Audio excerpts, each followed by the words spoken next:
segunda-feira de doer, vendo e chorando e não acreditando, vendo e chorando.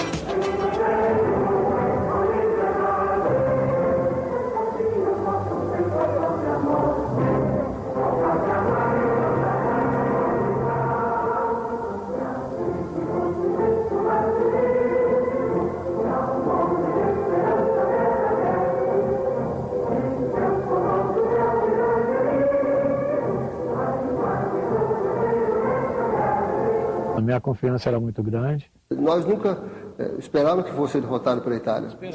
A equipe vinha jogando, encantando o mundo, né? Tínhamos muita confiança, muita convicção, muita certeza. E era possível não ter? O Brasil era o único que vencera todas as partidas na Copa. Jogava pelo empate para chegar às semifinais. Tinha o melhor ataque. E o que dizer do time? Voa, canarinho, voa. O time jogava bonito, jogava para frente. Tinha um meio-campo maravilhoso. Se fala muito no quadrado de hoje, mas que é quadrado melhor que seria se for um Zico só. É brincadeira, né? Individualmente, só tinha craque, só tinha fera, sabe? Eu nem me incluo nisso, pelos jogadores que tinha. E a Itália, que havia vencido apenas um dos 4 jogos da Copa, sabia do tamanho do desafio que teria pela frente. Que o diga Bruno Conte, atacante do time italiano. Me lembro de uma conversa que eu tive com o Bruno Conte, depois do jogo Itália e Argentina. Ele claramente entendia que seria quase que impossível a Itália ganhar no Brasil. Mas isso não era só o Bruno que sentia. Os próprios italianos, e a gente sentia que a Itália, de repente, se ganhasse da Itália como ganhou, empatasse com o Brasil, voltaria para a Itália muito bem. A preocupação italiana se justificava, principalmente depois de uma atuação impecável do Brasil contra a Argentina. A gente imaginava, poxa, a Itália não está tão bem contra a gente como a Argentina. Pode ser que seja um jogo mais fácil. Bom, se ganhamos da Argentina 3-1, contra a Itália, que era um time inferior, né, vamos massacrar a Itália, né? Eu acho que foi até um excesso de confiança. Hoje eu posso dizer, sem dúvida nenhuma, né, que houve excesso de confiança. Só se ele sentiu isso, eu não. Pelo contrário, apesar das dificuldades de jogar contra a Argentina, campeã do mundo na época, a Itália sempre foi mais complicada para se enfrentar. E a derrota que parecia impossível aconteceu pelos pés e pela cabeça de Paulo Rossi. O nome dele na minha cabeça não dá para esquecer mais, né? Os erros do Brasil, as reclamações que começam a aparecer e as emoções de um jogo tristemente inesquecível, você vê no próximo bloco. Tem um dos gols que eu gostaria de ter feito na minha carreira, teria sido um gol de empate daquele jogo. Aquela segunda-feira de doer, aquela segunda-feira de doer, vendo e chorando.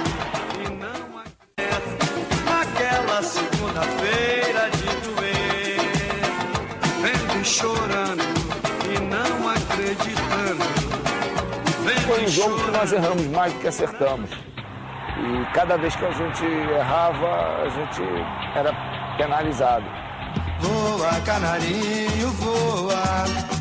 Coletivamente, nós não tivemos, talvez, o que a gente esperava, né? E individualmente, talvez menos ainda, né? Quando o Tele optou por mim, pelo Falcão, pelo Sócrates e o Cerezo, a gente nunca jogou junto. De 80 a 82, eu não participei da seleção brasileira, apenas sabia pelos resultados, porque na época era impossível o jogador sair da Europa e jogar no Brasil com uma série de situações, os times não liberavam. Então eu só me apresentei à seleção brasileira um mês antes da Copa. Com a entrada de Falcão no time, Paulo Isidoro acabou na reserva e não gostou. E eu fui muito prejudicado ali, porque a seleção já vinha acostumando ali com a minha maneira de estar jogando. Ali auxiliava muito bem o meio de campo. Então, quando houve aquela mudança assim brusca, né, muitas pessoas ficaram surpresas. Eu me lembro que alguns jogadores chegou para mim e falaram, pô, não estou entendendo essa aí não.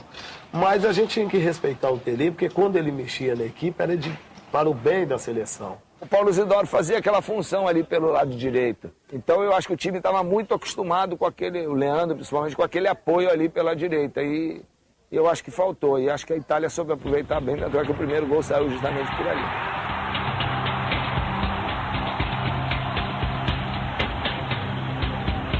Cinco minutos depois, o Brasil teve a chance do empate. A bola sobrou, né, na frente do Zico, sozinho, sem marcação, sem o Gentili colado nele, coisa raríssima de acontecer. E o Chulapa pegou a bola, o Chulapa era na frente do Zico também. E achou que era dele. Pegou a bola, chutou a bola em gol com a perna direita, que não era a boa dele. O Galinho ficou doido. Era a bola da... Talvez fosse a bola do jogo, inclusive. Ansiedade, não critico ele não. Eu acho que como estava na perna direita dele e na minha direita, eu acho que era... Talvez ele tenha se afobado, isso é normal, poxa, de um companheiro, porque o Serginho não era um cara egoísta. Temos que correr atrás. E aí conseguimos o empate, uma jogada bonita em que o Zico conseguiu sair do Gentili, que estava grudado nele, e o Sócrates fez uma passagem.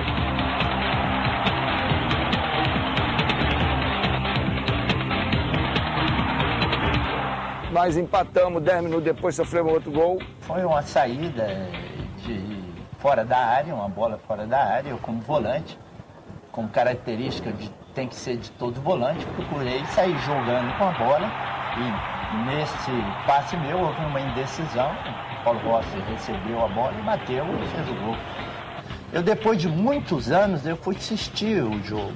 Olha, nosso time jogou muita bola, nós jogamos muito bem, eu joguei muito bem. No primeiro tempo a gente já começou a sentir, tinha confiança, mas as coisas começaram a dar errado para o nosso lado, não estava dando tanto certo e dando mais certo para a Itália. A força daquela seleção era a facilidade que se tinha de passar, sempre dando opção para quem estava com a bola, e o segundo gol foi exatamente assim. Eu dominei a bola, o Cerezo passou e levou a defesa italiana. A imagem inesquecível das veias de Falcão. E o 2-2 garantia a classificação para as semifinais. Mas o Brasil queria mais. Eu entrei nesse segundo tempo e o Gutelê me recomendou que o time não recuasse. Que eu entrasse e fizesse com que o time jogasse para frente. Porque era a característica dele, né? Não queria jogar pelo resultado do empate. Faltou um pouquinho de experiência, na minha opinião. Pô, pessoal, o empate é nosso. A gente tem um pouquinho mais de... Sabe, segurar um pouquinho mais para a gente poder jogar pelo regulamento. Aquele time não era um time que jogar para trás, não era um time defensivo. Mesmo que a gente quisesse jogar, a gente sairia de nossas características. E, ironicamente, o time que não jogava para trás estava inteirinho dentro da área no terceiro gol da Itália. 11 brasileiros. E mesmo assim, a bola ingrata achou Paulo Rossi. A partir daí, foram 16 minutos e 56 segundos de agonia em busca de um gol que nunca veio.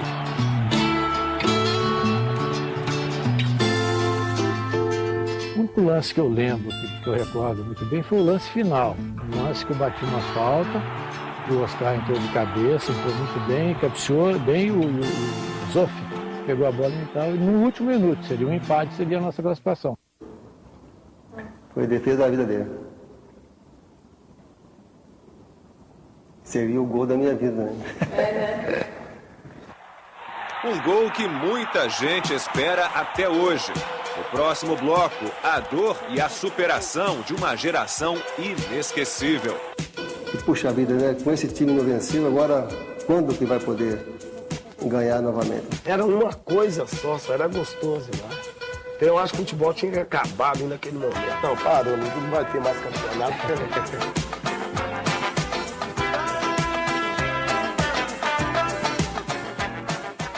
Na feira de doer, vendo chorando e não acreditando, vendo chorando. Agora, a Itália fez um grande jogo. O time italiano jogou muita bola, Eu acho que se você for pegar no contexto geral, acho que eles mereceram.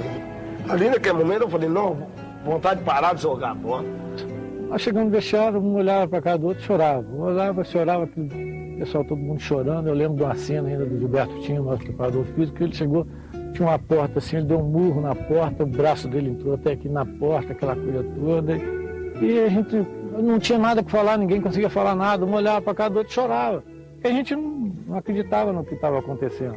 Começa a bater uma tristeza profunda que você não tem muito o que falar, tem que silenciar e pronto. O ambiente era um funeral, né? Porque nós tínhamos a convicção de que nós, pro bem do futebol, deveríamos ter ganho. Quer dizer, eu ainda me lembro que o Tele, na hora da entrevista coletiva, depois do jogo contra a Itália, quando ele entrou na sala de imprensa, mais de 400 jornalistas, todos eles em pé batendo palma. É um vazio, dá um vazio absoluto. É uma coisa muito triste, mas você tem que viver isso. É a mesma coisa que perder a mãe, perder o pai. Não tem como você reverter o processo. Ele já aconteceu e você tem que consumir internamente para sair dali melhor. A gente tem percalços, a gente tem tristezas, mas a gente vai esquecendo. A pessoa tem que saber perder para levantar e conquistar e ser vitorioso na frente. Às vezes a gente vê algumas pessoas falar que é a geração perdedora. Eu não penso assim. Eu acho que é uma geração vencedora porque é conhecido mundialmente e reconhecido por todo brasileiro, né? Todo povo brasileiro com uma das melhores seleções. Isso é muito bom. De 94, se você perguntar pra mim, eu sei, cara, você acredita?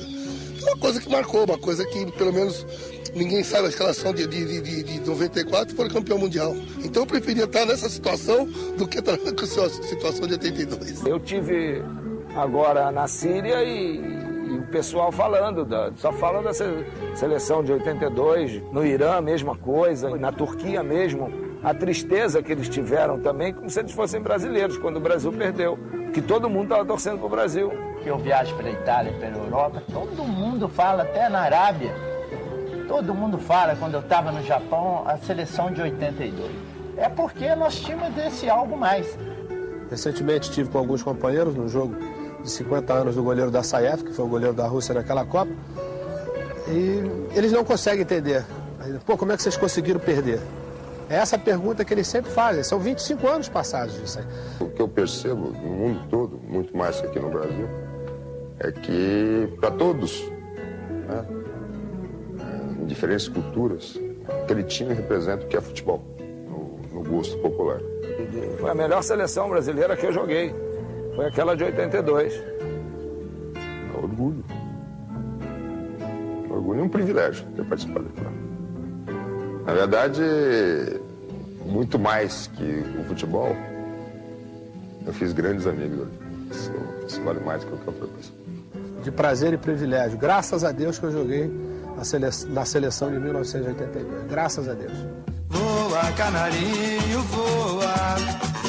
Mostra pra esse povo que és um rei. Voa, canarinho, voa. Mostra na Espanha o que eu já sei. Mas voa. Voa, canarinho, voa. Mostra pra esse povo que és um rei. Voa, canarinho, voa. Mostra na Espanha o que eu já sei. Se eu tivesse que fazer tudo de novo, eu faria tudo como foi feito. Se eu tivesse que fazer tudo de novo, eu faria tudo como foi feito.